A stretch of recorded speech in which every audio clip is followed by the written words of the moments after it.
2.3 के 5 क्वेश्चन करने के बाद हम आगे बढ़ते हैं, क्वेश्चन नंबर 6 लेते हैं। आप देख रहे हैं कि आज जो बोर्ड पे क्वेश्चन लिखे गए हैं, ये 6 क्वेश्चन के बाद ये जो हमने 5 क्वेश्चन लिखे हैं, ये पांचों के पांचों क्वेश्चन थोड़े उसकी तुलना में बड़े सवाल है, और बड़े सवाल है उसका तरीका भी थोड़ा लंबा है, लेकिन घबराने की आवश्यकता नहीं है। बड़े सवाल को हम उसी तरीके से, आसान तरीके से करके और हम इसका आंसर कैसे निकालते हैं वो ध्यान देंगे आप। सबसे पहले क्वेश्चन नंबर 6 लेता हूं मैं। 8x प्लस के 14 बराबर 3, x माइनस 1 और प्लस का 7। ये क्वेश्चन नया है क्योंकि आपको दिखाई दे रहा है इसमें कोष्टक भी दिया हुआ है। कोष्टक दिया हुआ है, कोई दिक्कत वाली बात नहीं है। सबसे पहला हमारा काम है कोष्टक को हल करना। कोष्टक कैसे हल किया जाता है वो भी अपन ध्यान देंगे यहाँ पर। सबसे पहले 8x प्लस के 14 बराबर, जब हम कोष्टक हल करते हैं तो कोष्टक के बाहर यदि कोई संख्या दे रखी है और उन दोनों के बीच में कोई साइन यानी चिन्ह नहीं दिया हुआ होता है, तो हम उस कोष्टक को हल करते हैं गुणा करके, और वह कोष्टक हल होता है। 3 को x से गुणा करूंगा, ये हो गया 3x। अब ये माइनस है, 3 को 1 से गुणा करूंगा मैं, 3 को 1 से गुणा करूंगा तो 3 एकम 3 और प्लस का ये वापस आ गया 7।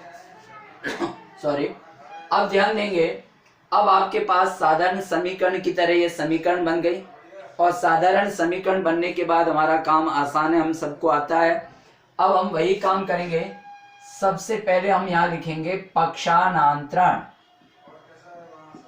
और पक्षानांतरण लिखने के तुरंत बाद हमने लगा दिया बराबर का चिन्ह। अब हम स्टार्ट करते हैं।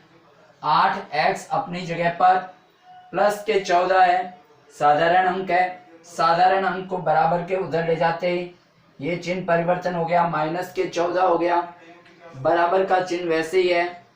3x उधर है, 3x को हम ट्रांसफर करेंगे बराबर से पहले लाने के लिए, तो ये यहाँ पर माइनस का 3x हो गया, माइनस का 3 है, ये उधर ही है और वही है, तो वही का वही चिन्ह बिना परिवर्तन रह जाएगा। माइनस का 3, प्लस का 7 भी वहीं पर है, ये प्लस का 7 भी वहीं विदाउट साइन परिवर्तन किए, बिना चिन्ह परिवर्तन किए हुए वहाँ रहेगा।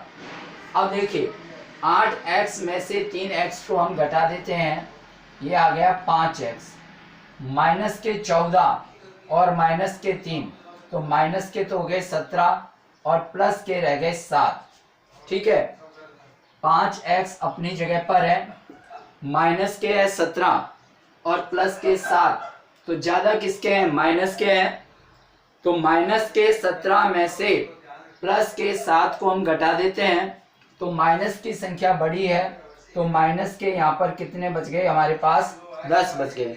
ठीक है, अब हम इसका क्या करेंगे, x का मान निकालेंगे। तो x का मान निकालने के लिए x बराबर माइनस के 10 बटे कितने हुए, 5, 5 एकम 5, 5 दूनी 10, चिन्ह को नहीं छोड़ना है, साइन को नहीं छोड़ना है। x बराबर ये आ गया माइनस के 2, इसका मेन आंसर, ये तो आ गया आंसर अपना। अब अपन को करना है जांच, क्योंकि समीकरण की जांच करने के लिए कहा गया, अपने को कंडीशन दी गई है। जांच के लिए फिर वही बात, सबसे छोटी समीकरण आपको जो नजर आती है, फिर कह रहा हूं आप कोई भी समीकरण उतार लीजिए, कोई फर्क नहीं पड़ेगा, लेकिन आपकी कैलकुलेशन को ध्यान में रखने के लिए मैं आपसे यही कहूंगा, एडवाइस यही दूंगा कि सबसे छोटी समीकरण है उसे ही आप उतारें।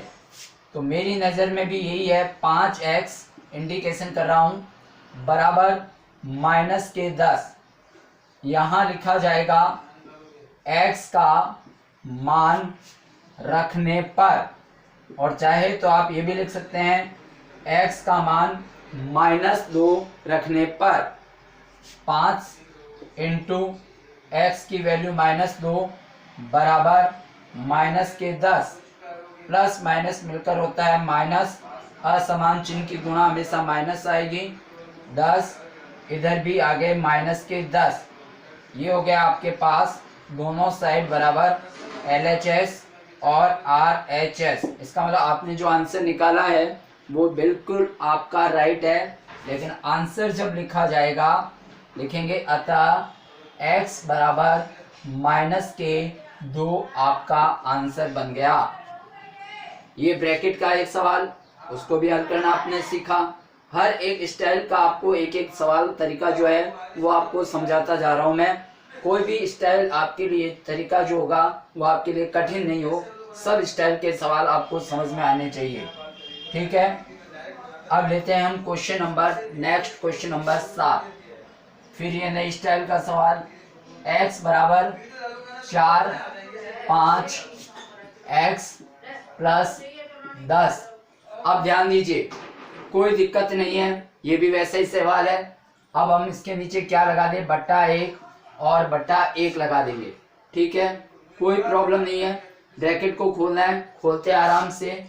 x बराबर इस संख्या को हम इस ब्रैकेट से गुणा करते हैं, इस ब्रैकेट से गुणा करते हैं। तो कैसे गुणा करेंगे, ऊपर वाली संख्या को ऊपर वाली संख्या से गुणा और नीचे वाली संख्या को नीचे वाली संख्या से गुणा करेंगे। 4 को x से गुणा करेंगे 4x, 5 को 1 से गुणा करेंगे 5 एकम 5, फिर प्लस 4 को 10 से गुणा कर दो 40, 5 एकम 5 हो गया। अब देखिए, ये सिंगल बट्टा और ये आपके पास डबल बट्टा। मैंने आपको पहले भी बताया है, जब डबल बट्टे की चीज आ जाती है पहले हम उसको सिंगल बट्टे में कन्वर्ट करते हैं, उसको बदलते हैं और क्या करते हैं, लघुत्तम लेकर के उसको हल करते हैं। तो x बट्टा 1 बराबर 5 और 5 का लघुत्तम आ गया 5, 5 और 5 का लघुत्तम 5 आ गया। एक जैसी चीज है तो ऊपर वापस वही संख्या आ जाएगी 4x प्लस 40। ठीक है, अब आपके पास ये भी सिंगल बट्टा, ये भी आपका सिंगल बट्टा। और जैसे ही सिंगल बट्टा आता है आपको एक ही बात बताई, क्रॉस मल्टीप्लाई, वज्र गुणा या तिरछी गुणा। ये यहाँ और ये यहाँ हम लिख लेते हैं तिरछी गुणा। ठीक है, अब देखिए तिरछी गुणा आप किसी को पहले करें कोई प्रॉब्लम नहीं है। x को 5 से करना है, x इंटू 5 दिखा दें यहाँ पर आराम से। 1 को गुणा करनी है 4x प्लस 40 से। ठीक है, x को 5 से करेंगे 5x, इसको गुणा करेंगे 4x प्लस 40। अब हम इसका करेंगे पक्षांतरण, ये पक्षांतरण करेंगे। पक्षांतरण करने के बाद वही 5x अपनी जगह पर बराबर आ गया, 4x इधर लेते हैं माइनस का 4x, ये यहाँ पर हो गए 40। 5x में से हम 40 को 5x में से 4x को घटाते हैं, तो 5x में से 4x को घटाएंगे तो 1x बचेगा। 1x का मतलब यहाँ क्या हो गया, खाली हम x भी लिखेंगे। ठीक है ना, x लिखने के बाद यहाँ पर x की वैल्यू आ गई हमारे पास 40। ये तो आ गया आंसर। ठीक है, अब हमारे को अपने उत्तर की करनी है जांच। फिर मैं कह रहा हूं जांच करते समय ध्यान देंगे, जो समीकरण आपको सबसे छोटी लग रही है, बार बार एक ही पॉइंट पे मैं आपको जोर दे रहा हूं, जो एक्सरसाइज यानी जो समीकरण छोटी लगे उसी को आप नोट करेंगे। 5x माइनस के 4x बराबर 40। x का मान रखने पर, ठीक है, 5 इंटू एक्स का मान 40, 4 इंटू 40 बराबर 40। 5 को 40 से गुणा करेंगे, ये हो गया मेरे हिसाब से 5 चौक 20 यानी 200। ये हो गया आपके पास 4 चौक 16 160, ये हो गए 40। 200 में से 160 चला गया, ये 40 दिखाई दे रहा होगा शायद आराम से आपको, और ये भी 40। दोनों पक्ष बराबर आ गए हैं।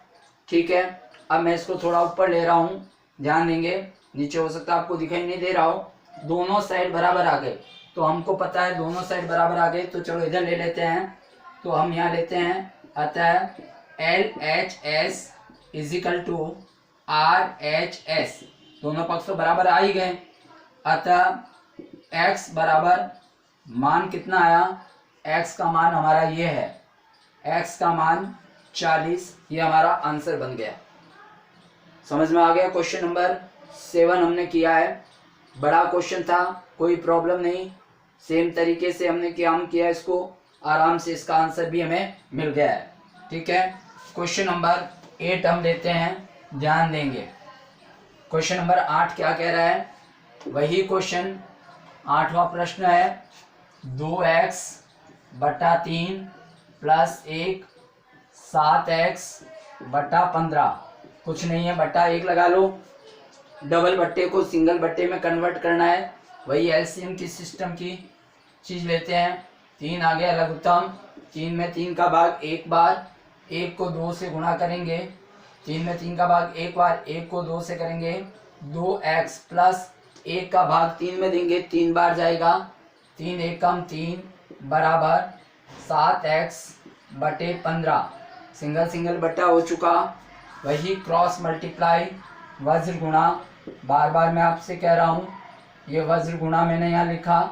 ठीक है, अब आपको 3 को 7x से गुणा करनी है और बराबर का चिन्ह लगा दीजिए, और यहाँ पर 15 को गुणा करनी है 2x प्लस 3 से। 7 3 21x हो गए, 15 दूनी 30x हो गए, 15 3 45। आराम से समझा रहा हूँ, कोई जल्दी नहीं है, आराम से समझ सकते हैं आराम से इसको। अब हम इसका करेंगे पक्षांतरण, करते हैं। ये 21x अपनी जगह, माइनस के 30x इधर हो गए, और ये प्लस के 45 हो गए। माइनस के यहाँ पर बचेंगे 9x, माइनस की बड़ी संख्या है, 30 में से 21 गए 9, और ये हो गए 45। x की वैल्यू निकालनी है, 45 बटे माइनस के 9, 9 एकम 9, 9 पंजे 45, x बराबर माइनस के 5। ये तो इसका आ गया आंसर। ठीक है, अब हमें वही प्रूव करना है, जांच करनी है। सबसे छोटी समीकरण माइनस के 9x माइनस के 45, x का मान रखने पर, x का मान रखने पर माइनस के 9, फिर यहाँ पर माइनस के 5 है, और ये आपके प्लस के 45 है। समान चिन्ह की गुणा हमेशा प्लस में आती है, माइनस से माइनस की गुणा प्लस। ये हो गए 45 और ये हो गए 45, दोनों साइड बराबर हो गए। ठीक है, अब आपके पास LHS RHS तो बराबर हो ही चुका है।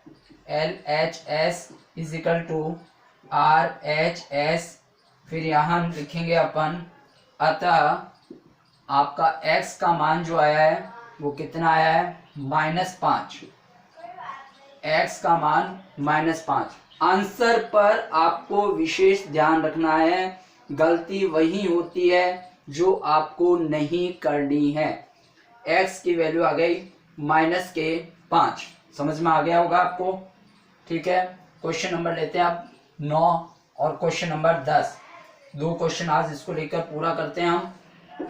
वैसे तो आपके लिए प्रैक्टिस के लिए छोड़ना चाहिए था ये क्वेश्चन, लेकिन फिर भी देखिए, 2y प्लस 5/3 बराबर 26/3 माइनस y/1 और बटा 1, जिसके नीचे कुछ भी नहीं है, मैंने बटा 1 कर दिया है इसको यहीं पर। अब ये भी 2 बटे हैं, इधर भी 2 बटे हैं, पहले दोनों को सिंगल सिंगल में हम लाते हैं। इधर हम लेते हैं तो 3 लघुत्तम आया, 1 का भाग देंगे, 3 एकम 3, 3 दूनी 6y। ठीक है, उसके बाद यहाँ पर फिर प्लस का चिन्ह, फिर 3 का 3 में एक बार 5, ये बराबर का चिन्ह, इधर भी लघुत्तम 3, 3 में 3 का भाग एक बार, ये आगे 26 माइनस 1 का भाग 3 में 3 बार 3y। अब आप देखिए दोनों सिंगल बट्टे हो चुके हैं, क्रॉस मल्टीप्लाई करेंगे, वज्र गुणा करेंगे। मैं यहाँ इंडिकेशन कर रहा हूँ, आप यहाँ आराम से खुद लिख लेंगे, वज्र गुणा। ठीक है, अब आपकी मर्जी है, पहले कोई ले लें, 3 को ले लें 6y प्लस 5 से, और इधर ले लेंगे 3 को 26 माइनस 3y से। ये हो गए 18y प्लस 5 3 15, 6 3 18, असल की 1, 3 दूनी 6 1 7, ये हो गया आपके पास 78, 36 18 का 8 हासिल किए, 3 दूनी 6 1 7, 78 माइनस 9y।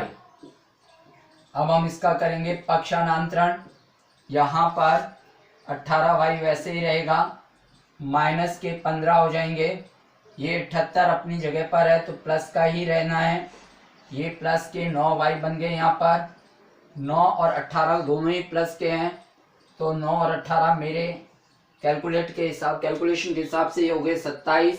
ठीक है, अब इधर आप देखेंगे 78 में से 15 लेस करेंगे, 8 में से 5 गए 3, 7 में से 1 गए आपके पास, ये बच गए आपके पास कितने 6। y बराबर 63 बटे ये आ गए 27।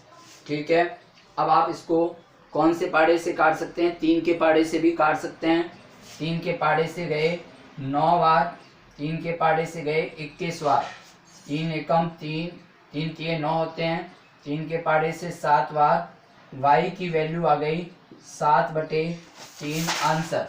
ठीक है, अब अपन क्या करेंगे, अपने को जांच करनी है। ठीक है ना, जांच करनी है। जांच हम करते हैं, देखिए ध्यान से। जांच के लिए वही छोटी समीकरण उतारेंगे। तो छोटी समीकरण हमारे पास कौन सी है? ये वाली है, 27y बराबर 63। y का मान रखने पर, y का मान रखने पर 27 इंटू 7 बटे 3, y की वैल्यू ये है, ध्यान रखना। और ये हो गया हमारे पास 63। अब आपके पास 7 और 27 और 3 को काटें, 9 बार कटता है, 9 सते 63 होते हैं और ये भी 63 होते हैं। तो दोनों पक्ष बराबर आ जाते हैं। आप लिखोगे LHS बराबर RHS, फिर नीचे आप लिख दोगे अतः y बराबर आपके पास क्या मान आया? y का आपके पास 7 बटे 3 आया है। ये y की वैल्यू 7 बटे 3, ये इसका आंसर आ गया है। ठीक है, ये आपका क्वेश्चन नंबर 9 हो चुका है। ठीक है, एक क्वेश्चन मैं ये चाहूँगा कि आप स्वयं करें, क्योंकि सिंपल क्वेश्चन है। ये क्वेश्चन भी बार बार आपको इस तरीके का आया हुआ क्वेश्चन है, इसलिए आपको करने के लिए दे रहा हूँ। बस केवल इतना सा ध्यान रखना है, 3m बराबर 5m माइनस 8 बटा 5 है। तो इसमें क्या करना है आपको? सबसे पहले चलो मैं थोड़ा सा हिंट्स दे देता हूँ। इसके नीचे आपको 1 लगा देना है, इसके नीचे 1 लगाना है। अब उसके बाद आपको क्या करना है, ये सिंगल बट्टा है, ये डबल बट्टा है। इस सिंगल बट्टे को आपको सिंगल ही रहने देना है, डबल को आपको सिंगल बनाना है और उसके बाद इसको आप कैलकुलेट करोगे। आपको 10 सवाल में से केवल 1 सवाल मैं आपके लिए दे रहा हूँ कि आप इसको करें। फिर मैं आपको एक बात और कहना चाहूँगा, बार बार कहता आया हूँ मैं आपको, कोई भी आपको सवाल करने के बाद यदि प्रॉब्लम आती है तो मैंने आपसे कई बार कह दिया है कि आप मुझे पर्सनल फ़ोन करके आप मुझसे कंसल्ट करें कि कौन सा क्वेश्चन आपको नहीं आया है। वही क्वेश्चन मैं दोबारा नेक्स्ट डे बोर्ड पे करके आपको उसकी वीडियो ऑनलाइन डाल दूं, जिससे आपकी वो प्रॉब्लम हल हो जाए। अन्यथा आप फ़ोन करके भी मुझे पूछ सकते हैं कि सर ये मेरे को सवाल नहीं आया, इसे दोबारा समझाए। आप जब तक मुझे नहीं पूछोगे मुझे ये पता नहीं चल पाएगा कि आपको कौन से सवाल आते हैं कौन से नहीं आते हैं। मैं केवल आगे बढ़ता रहूँ और आपको सवाल समझ नहीं आए तो ये आपके मैथ की जो प्रोग्रेस करने की जो स्टाइल होती है, तरीका होता है, वो आपका नहीं हो पाएगा।